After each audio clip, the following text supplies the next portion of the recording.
Welcome to an exploration of Socotra's Dracaena Cinnabari, the bleeding trees of this alien island. We'll delve into its myths, medicinal properties, and its urgent fight for survival. On an isolated island in the Indian Ocean, nearly 400 kilometers from the nearest mainland, evolution took a truly different path. Here stands a tree that appears to bleed red, resembles a biological UFO, and has survived for millions of years. But today, this Galapagos of the Indian Ocean faces a severe threat that time alone cannot heal. Let's journey to the Galapagos of the Indian Ocean, cloaked in the crimson of dragon's blood. Socotra is uniquely isolated, having separated from the Gondwana supercontinent 18 million years ago.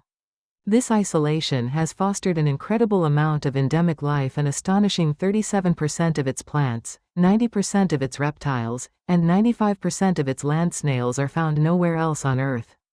The alien landscape itself is a mesmerizing mix of granite Haggahar mountains, limestone plateaus, and pristine white Arhur dunes.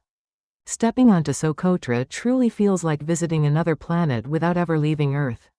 The landscape is defined by what botanists call the Dracoid habitus, a unique growth form adapted to harsh, arid conditions, creating a skyline that defies conventional botany. The Dracaena Cinnabari is a marvel of natural engineering, meticulously designed for survival in its harsh environment. Its dense canopy forms a self-watering system, capturing horizontal precipitation from mist and fog. This distinctive upside-down umbrella shape also shades the root system, significantly reducing soil evaporation.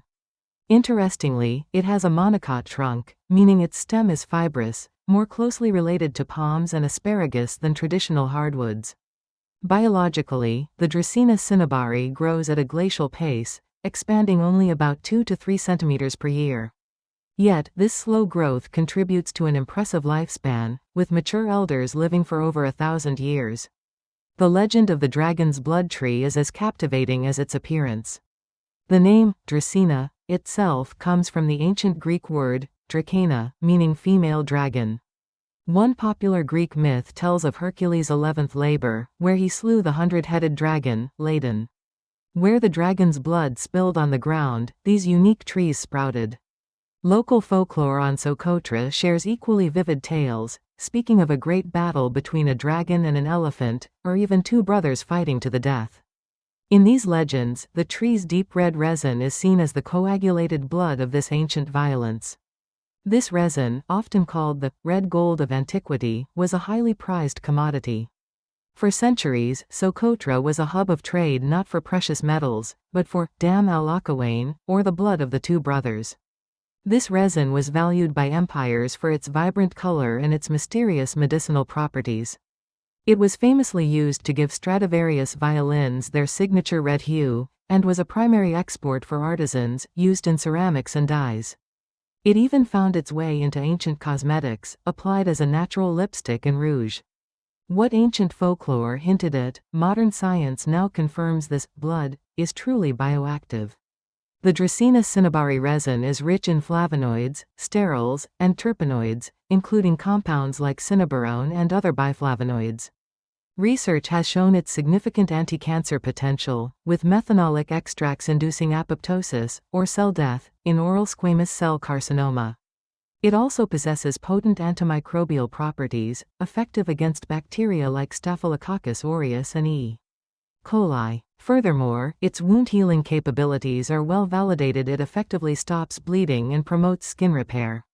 This is a powerful testament to how modern science is catching up with millennia of Socotran traditional knowledge.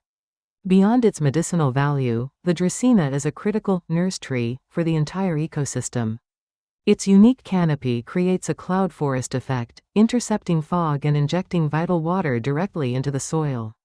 This microhabitat is a biodiversity hub, with 32 out of 92 local plant species found exclusively beneath these trees. It also serves as a critical refuge, providing habitat for endemic geckos and nesting birds. The Dracaena is an umbrella species, in every sense of the word. If this majestic tree disappears, the delicate microhabitat collapses, taking with it the dependent flora and fauna. Visiting Socotra is truly a journey to a lost world, demanding a spirit of exploration rather than tourism. Access is typically via government-chartered flights, often from Abu Dhabi. The best season to visit is from October to April, avoiding the violent monsoon winds. Be prepared for limited infrastructure. Electricity is scarce, credit cards are not accepted as it's a cash-only economy, and you won't find any five-star hotels. Accommodation consists mainly of wild camping on the Dixam Plateau or staying in coastal eco-camps. This is a destination where the luxury isn't in amenities, but in the profound isolation and untouched beauty it offers. The landscapes of Socotra are truly surreal, and to preserve them, ecotourism realities must be embraced. Sustainable travel is the only viable path forward. Visitors must adhere to strict, leave no trace principles, ensuring they leave the environment exactly as they found it. Utilizing local guides is essential, not only for navigation but also for cultural exchange and economic support. Above all, respect for the fragility of this closed ecosystem is paramount to its survival. However, this forest of elders faces a severe demographic crisis. While there are approximately 80,000 standing Dracaena trees, almost all are overmature. Alarmingly, there is a missing generation. Virtually no young trees or saplings are surviving to replace them. Without immediate intervention, the forest faces extinction within the next 30 to 100 years as these ancient elders inevitably die off.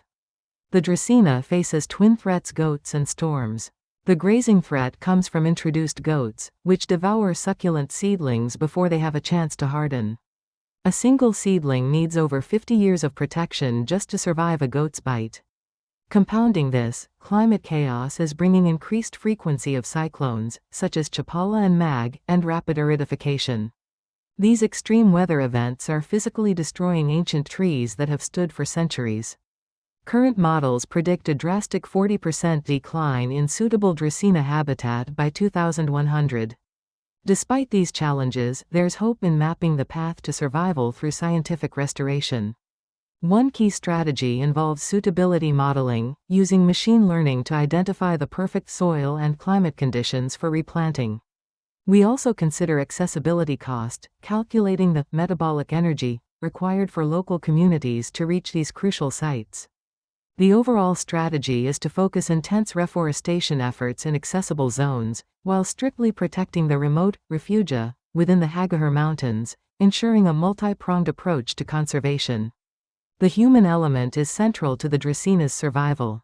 Simple yet effective solutions include goat exclosures fencing that allows natural regeneration to occur without interference from grazing. Community nurseries are empowering locals to grow seedlings for outplanting, directly involving them in restoration. Furthermore, economic incentives, such as sustainable resin harvesting, provide income, giving locals a tangible reason to protect the forest. As the saying goes, a true miracle is worth waiting a lifetime for, and it takes decades for a single Dracaena tree to reach maturity, underscoring the long-term commitment needed. The Chronicles of Socotra tell a profound story. It's a biological wonder, isolated for 18 million years, a chemical treasure with ancient medicinal uses, and an ecological keystone as a vital nurse tree. But today, it stands at a critical junction, facing an undeniable extinction risk. The story of the dragon's blood tree is not just about botany, it is a powerful narrative about the resilience of life itself, and the solemn responsibility of humanity to protect it for future generations. It takes 50 years for a Dracaena sapling to mature, and a lifetime to build a legacy. The dragon's blood tree has survived millions of years of isolation and natural challenges. It is now entirely up to us to ensure it survives the next century of human influence. We must support sustainable ecotourism and habitat restoration initiatives to safeguard this extraordinary species and its unique ecosystem.